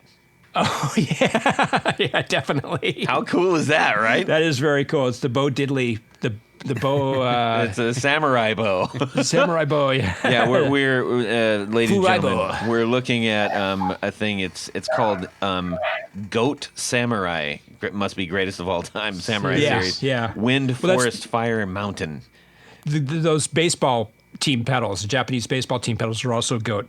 Okay. Pedals, so it must be Tsuchigaki's own brand, I guess. Yeah, it's basically a Bo Diddley box, but it's got Japanese like writing all over it, which is And a lipstick pickup. that's cool. Yeah, That's super Japanese cool. writing is a must for me. I mean, I'm one of those guys that will buy T-shirts that probably say like "stupid foreigner" on them. Yeah. Okay, I'm gonna have to bookmark this one. I'm sorry, guys. I will say rock though, that out with the Valentinos? my God, Google Translate, what a revelation! You know, now that you can do the talking into your phone and it will Yeah. translate it back to the guy. I had so many conversations with people that way, cab drivers and you name it. You know, it's made it so much easier now, especially because the further you get away from Tokyo, the less English is spoken. Yeah. So it was a godsend. You know, I kind of forgot about that feature, and then I was in Osaka, and the cab driver, like, you know, we weren't understanding each other. He pulls out his phone and talks into it, and we do the whole thing. I was like, oh yeah, that's right, it has that feature. I loved using it. I loved using it in the tour at Gibson. I would say something like, you know, what's your favorite Gibson pickup? And then they'd all go, and they would listen to the lady speak through the Right. Google Transpeak, right? And they go, oh yeah, and then of course they would have to translate it back to me, but it was a lot of fun. It's very useful. I will give you guys a couple. These were my magic words that I learned over there. One was gochiso-sama, which is something you say after a meal, after you finished, which is basically, it's kind of like a spiritual thing. It's like, thank you for the food and for nourishing me and giving me life, you know, and Right. to carry on and to withstand another day, to play guitar and be awesome. You basically, it's best if you say it to the person who actually made the food, so the cook. Uh-huh. You know, if you happen to be a place where you can see into the kitchen and you shout out, "Hey, gochi-so-sama," it's like, man, they'll just light up. They're That's like, cool. why? You know, Gochi, whoa. what is it? Gochi-so-sama. Gochi-so-sama. Okay. It's just at the start of the meal, it's traditional to say "itadakimasu." Yes. So that's the Gochi-so-sama. thing. But if you say gochi-so-sama is so much more rare at the end, and especially to hear it coming from a gaijin, just it's like, man, you'll Yeah. be like the most popular. You'll be a rock star. Book number 3 in the James Clavell Asian Saga series. I'm just saying. Everybody out there. Another great word I learned. I don't know if you guys have seen Reese Darby has done this show where he goes to Japan. Been watching that. On Amazon Prime. It's great. Of course, the word he knows is oishi. You know, it's for delicious. Yes. Better word to say, because it's funny. Like, you watch the show and he says oishi, and he keeps he gets his pronunciation gets worse as it goes He's along. so awkward. But my word I like to say is subarashi. Subarashi. Which is awesome or wonderful or mega cool. So that's a good word. This is kind of more colloquial term, daijobu, which is kind of like, that's all right, it's cool, or hey, forget about it. It's kind of one of those terms that you can use. It's kind of like, like, yeah, if like, oh, we're unable to process your form right now, and you go, oh, daijobu, it's cool. Whatever. It is what it is, whatever, yeah. Or sometimes, you're like, oh, okay, yeah, that's good, like, here, you will have your, whatever ready for you in an hour. Oh, daijobu. Yeah. And you say, forget about it. Exactly. It's kind of one of those it's kind of like aloha where it has many different meanings depending on the context. Yes. But it's kind of like you can just throw daijobu out there and like people kind of laugh and go like, oh yeah, he gets it. I love it. Well, Chris, that makes me want to go travel with you. I don't care where it is. Let's go. And I didn't even get into the restaurants, which is just another, oh my God, that's another reason to go. Yeah. Well, you just need another channel for that. Yeah. You'll eat so good and for so cheap over there. Yeah. Many more conversations to be had about this, I hope, with you. We need to check in with Jared right now. That's right. Are we going to hop We're going to into get on the bullet train. No, we're going to hop into the Subaru Brat.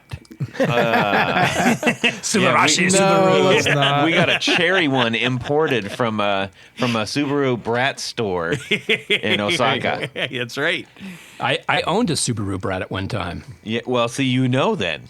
Yeah, it was white with orange racing stripes. Perfect, and the jump seats in the back with the Oakley Jump seats in the back with the Oakley hand grips. Yeah, you had to have the grips. The Oakley 3 grips. That's what.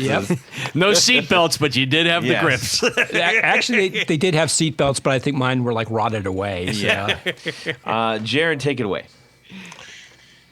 Well, ladies and gentlemen, it's come to that time of the show where we're going to play a little game of Would You Rather? This Would You Rather is from Double B, Bruce Bacon. And it's called The Phoenix. The Guitar Knobs podcast has been deemed a significant influencer by esteemed guitar manufacturers. Gibson and Ibanez have offered to create a limited run of a currently discontinued model. Now, this is just play. I work for Gibson. This is not true. I thought you worked for Ibanez. No. Each contract, but Ibanez is cool, right? Each contract stipulates a no complete clause, so you can only rebirth one guitar. Actually, you will be choosing the color and hardware finish of this limited run. So, would you rather revive the Gibson ES 137 Classic or Prestige line Ibanez Destroyer DT555 made in Japan by Fujijin Geki? Now, this is going to be fun because we also, we get to pick the color and all the appointments. Yes. Oh, okay. So we're not set like on that bridge that came on. Well, yeah. Well, yeah. What? But that's not the color. It's like But they're gonna color make it and knobs modern and all day. that stuff. Okay, but like we're stuck with whatever the bridge is, kind of Yeah. thing. Okay. So let's just talk about really quick here. The Gibson ES 137 is Tony. Describe that.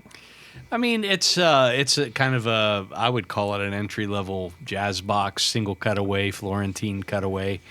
Florentine being A sharp point. sharp Comes horn, to a sharp horn down below. Sharp horn. But yeah, I mean they're cool. I've owned a couple of 137s over the years, and they're good guitars. And they're semi, and are they? How deep are they? They are.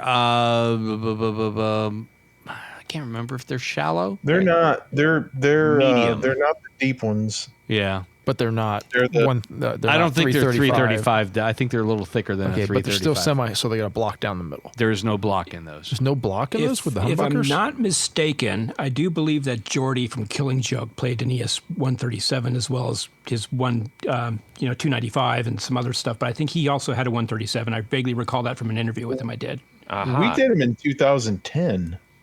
They're pretty, and we did some fancy stuff to it. So, and there's humbuckers.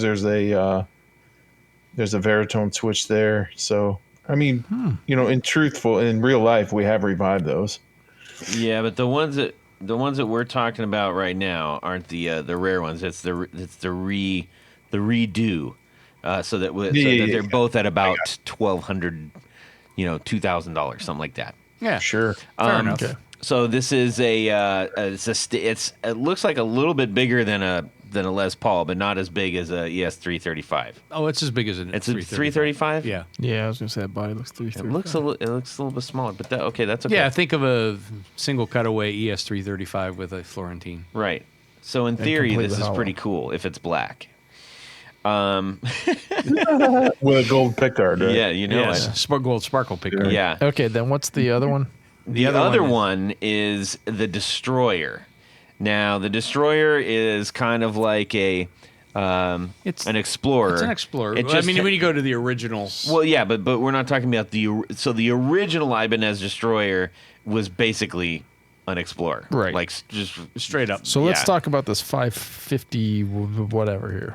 This This was is the- basically they did a variation of it that was the Phil Collin of Def Leppard model. right, which is super cool, and that's the one that really, if you think of that guitar, that's what conjures it. So it's DT555.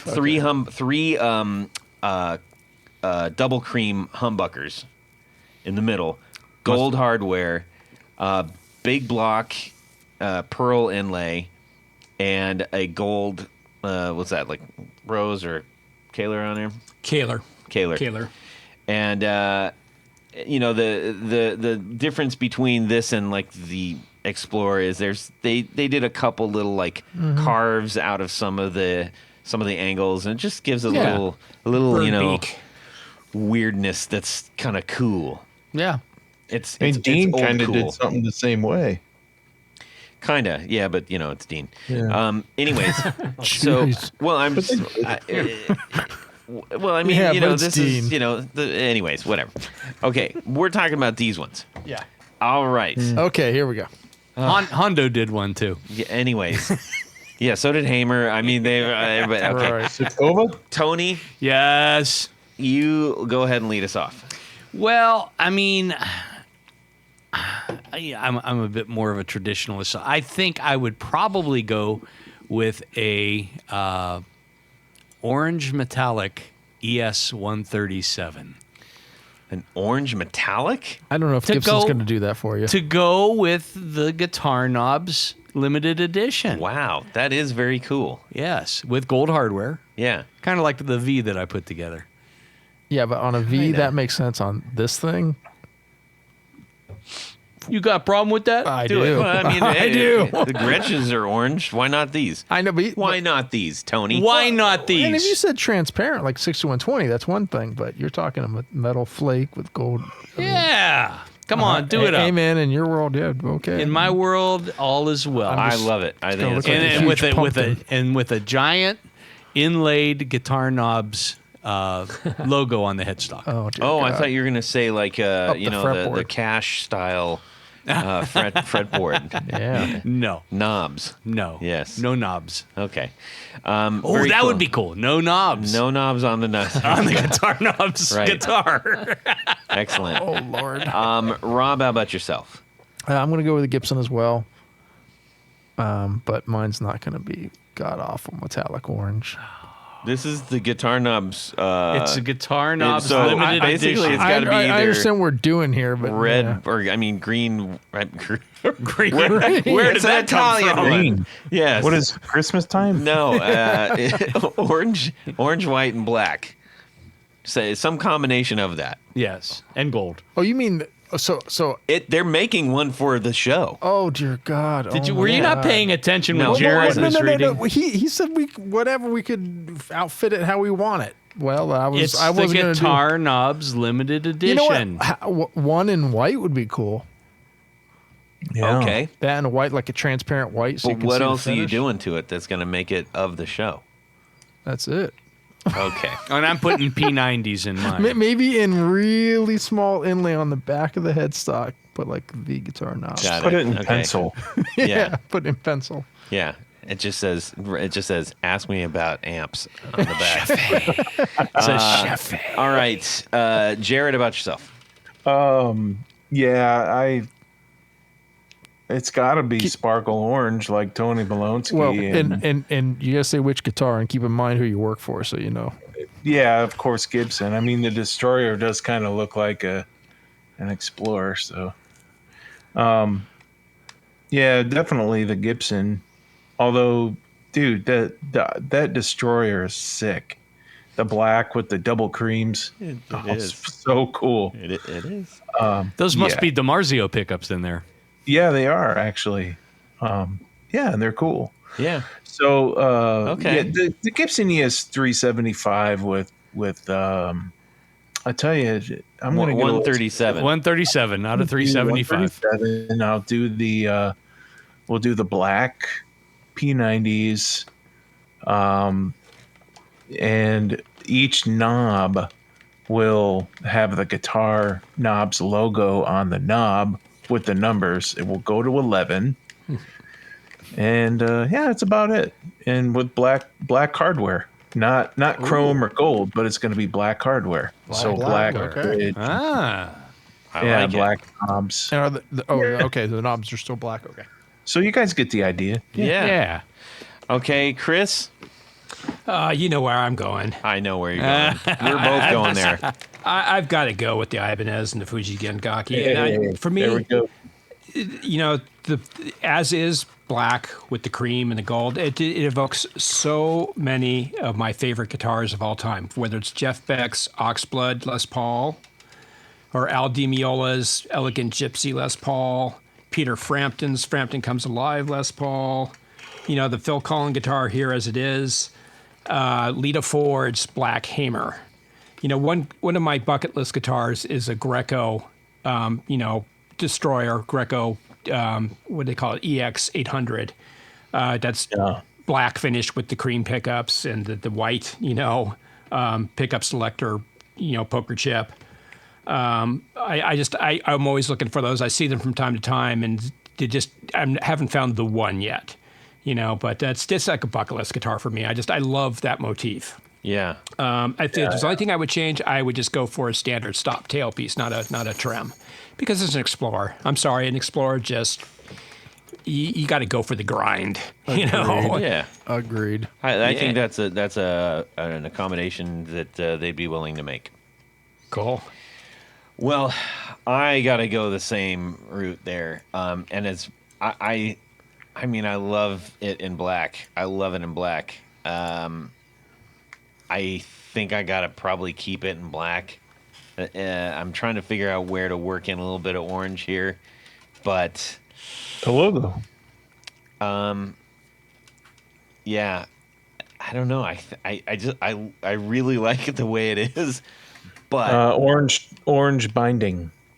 oh my gosh, no, couldn't do that. Orange That'd pickups. be terrible. The No, you know Martinez, what? I'm gonna go. pumpkin pickups. I would go with go big.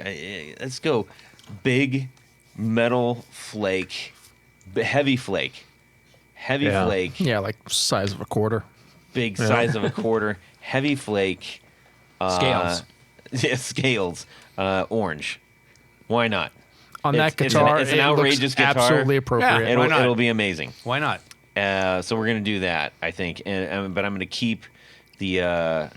Actually, I'll keep the double creams, but do maybe black rings. No. Yeah, I don't know about that. You Okay. kinda lost Well, me I'm on that. trying to work it in, guys. Give me a break. No, definitely cream Okay. ring. Cream. Cream. Anyways, so that's what I'm doing. But secretly, I just want a black one with all the cream. And now I kind of want to find one of these because it's just so outrageous and cool. And I'm with you on that. I think just a stop tail would be cool. Woo, doggies! But I'd throw a Duesenberg on it just for fun. Hey, now. There you go. All right, that was a super fun one, Bruce. Very, very cool. I appreciate that, and thanks for sending that in. Tony, we got to thank a few people and get on down the road to catch the bullet train out of here. Oh, yes, we do, Todd, because at this point of the show, there's a very special group of people we love to thank. These are our executive producers. That's right. Now, an executive producer makes this show possible. How do you become one? I don't know. Head over to patreon.com / the Guitar Knobs. Check out a couple different levels in which you can participate, become a hero, a sponsor, a patron, an all-around nice person to the podcast. Yes. Each level comes with some very nice thank you gifts, including automatic entries into our special giveaway. Oh, yeah. We will have just given away the pedals, Millions of things. the pedals, and we have a whole bunch more things. But as an executive producer, Todd, there's one thing more. What is it? You get to have your name right on the thing That sounded nothing like Todd. I'll make because an he doesn't exception. say it. I do. Yes. That's right. Get your name right on the thing. That's what I'm going to do right now. So special thanks to these executive producers. Vader and Pedals, John Halverson, Rick Calhoun, Trevor Gunberg, Elad Mizrahi, Mike D, Richard Kendall, James White, Motander Guitars, Anthony Jamalero, Bill Gola Guitars, John Esterly, Anthony Lathrop, Stefan Lamb, Michael Senchuk, Ken Sayers, Doug Christ, Darren Gregory, Tom Barazin, Rusty Sneeden, Ralph Gottschalk, Don Kloss, Gregory Randall, Brett Hogarth, Eric Hemmer, Stuart George, Michael Furman, James Bell, James Romer, Cameron Pampas, David Tyndall, Trevor Ellenberg, and Christopher Logan. I love it. That's amazing, Tony. These are great things that are happening. Todd, Yes? there's more, though. Oh. What? There's more because there's a special group of executive producers. These are our Grand Poobahs. They wear a fez upon their heads while listening to the podcast, you know. Yes. So special thanks to these Grand Poobahs. Tommy Manasco, Ricardo Iguereda, David Kaminga, Brandon Wound Pickups, Hex Matos, Michio Murakishi, Bob Crouch, Jack Cadian, Sam Jett, Tyler Rhines, LSJ Music Company, John Williams, James Pennington, Steve Keys, Cody Foster, Science of Sound, Brian Robinson, Jonathan Jerusik, Corey Nigro, Michael Van Zant, Tim Nowak, Jonathan Daly, Martin Cliff, Sean S. David Poe, Billy Spitfire Unlimited, Congregation Gear Demos, Paul Von Eppinger, Scott Sullivan, Great Lakes Guitar Pickups, Matt Hart, Enrico Fernando, and Moon Guitars. We truly thank you. And if you are considering becoming a How would they say that in Japan? what? they We say truly what? thank you. Yes. Arigato gozaimasu. Yes. Thank you very much. Gozaimasu. To all of our poobahs, if you are considering being an executive producer or Grand Poobah, now's the time.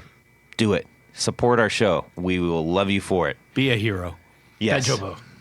All right, Tony. Yes? we need to say thanks to Chris Gill. I thought for that we would swinging probably by do that. and helping us have a great time and learning about guitar stores in Japan and all that good stuff. It's always a joy talking with you, Chris, and you're welcome back anytime. Oh, my pleasure. I can go on for days about this stuff. I got to take you guys over one of these days. It's just we're going to have to do it. I'm up. I'm up for it. My hand is raised. Yep, let's do it. It's a bucket list of mine. I gotta go. Oh You my gosh. got to go. You definitely got to go. I mean, now is a great time because the exchange rate. Oh my God. You know, it's like going to the most amazing futuristic first world country with below third world prices right now. Wow. We'd probably get some kind of special tour like celebrities get at Disneyland if we brought Jared over Brought there. Jared, yeah. Yeah. We could charge admission. Oh my gosh. That'd be amazing. We'd have our own train. They love me, man. They'd all go running. Would we have to put him in a sumo wrestler outfit, though? We'd have to lay him down and then get a whole bunch of people to, like, you know, put him in horizontally. Yeah. You mean like every building we go into? Anyway. That's right. Chris, thank you so much for joining us. My pleasure. You are more than welcome. Always a blast. Like I said, you know, I can talk about this subject, go on and on. We've only scratched the surface here. This country is so damn deep. You know, I'm still discovering stuff after I get back. Always, like, if I went around the corner, I would have discovered this. You know, it's just like, oh my gosh. Too true. Too true. If people want to learn more of your travels and other things, Where would can they you- go? Where can they go? Well, there's my Instagram page, Chris Gill VH Writer. I'll put stuff out there occasionally. Also, I promised to put more stuff on my YouTube page, which is Professor Gill's Guitar Gear Galaxy. I've got my Fender flagship store video up there. I plan on putting up my Shinokubu video very soon. I plan on putting up an Ocho no Mitsu, an Osaka tour video. So I've got about 4 or 5 guitar-related videos coming up probably next couple months. And a new book on the way, so we need to be looking out for that. You'll give us a heads up, That right? may be a while. So Okay. Yeah, but fingers crossed we get this thing going off the ground. We're working on it. Planting the seeds. Yes. All right, Tanya, where Yeah. can people find you? Head over to pickguardian.com. Check out some of the things that I have available online. But by and large, what I do is custom work. Custom work. Yes, make your guitar Even more yours. even more guitar-y. Okay, that should be a shop over there, guitar-y. Okay, that'd be great. Rob, Yes, Todd. where can people find you? Instagram, Mad Cow Amplification. Facebook, OnlyFans. Again with that. Yes. I want to create make like extra $5 a month. It's That'd just be great. it's just pictures of, I have one used subscriber. soldering irons. Tony. Yes. If you want to see some hot soldering irons, go over there. Yeah. All right. Jared, about yourself? Not only fans or TikTok. You won't find me there. You will find me on Instagram. How do we get- Jared.allen.brandon. And you can send me a message if you want to get a hold of me. All right. With enthusiasm. All right. Let's see. You can shoot me an email at todd@theguitarknobs.com. You can also hit me up directly on Instagram, which tends to work the best, if I'm being honest, at Guitar Knobs. Love to hear what's going on with you, what you think of the show. Share us your would you rathers. Bruce Bacon's not the only guy that can come up with stuff, for Pete's sakes. Or Bob Crouch. You know, come on there. I know you got some good ones, so send them our way. Also, check out the Valentinos band, my band, on the Spotify and everywhere else that you can stream things. If you like some hard driving rock and roll, Do they do custom work? we do. We only do custom work. Yes, actually, hey, that Rolling Stones cover we did is hot right now. We're getting good numbers on it, which I'm excited about. Nice. And then, let's just keep it moving. Oh, protect your knobs. Get the Stomper for your HX Stomp. Stomp, There's stomp. people in Japan. We know you're using the Stomper because you don't have amps in your rooms. So get one of those from flinteffects.com. Doggone it. yes. Everybody, this has been a super fun time, hasn't it, boys? Yes. Oh, yes. Yes. Yep, yep, You know, cue applause and all that stuff. All right. Chris, thanks again. And have a fantastic Guitar Week, everybody. And subscribe! Yeah. Okay. I'm going to Bologna's this week. I'm just going to leave that in. Welcome back, Jared. Did I tell you about the Mellotron pedal, the Mel 9? Yes. Was that the Well, pedal? then let me tell. I did tell you. Ooh, trail mix. Can we rattle the bags? That's why I bought it. Remember a few weeks ago when you said, "Oh no, save it for the next one." Yes. I forgot what it was. That's It was your thing? Well, that's great, Jared. Thanks for sharing, buddy. Yes. Sheesh.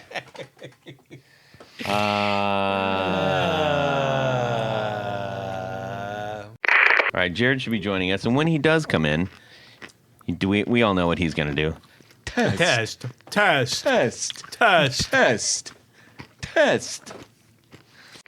Is it like 3 books long or what? No, I even spread all the sentences out for you so you don't get tripped up. Beautiful. Here's a sentence, space. Here's a sentence, space. It's perfect. The Phoenix. Does it say the word space? No. That would have been hilarious, though. Space.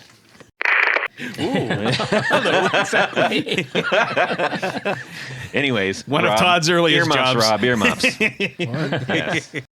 Was already doing. Put that stuff away, you bastards. Yes. I'll stop. There it is. There's a test. Yay.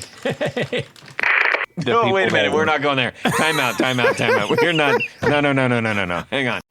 No sex, no drugs, no wine, no women, no fun, no sin, no you, no wonder it's dark. Okay. Anyways, Jared, what did you have for breakfast?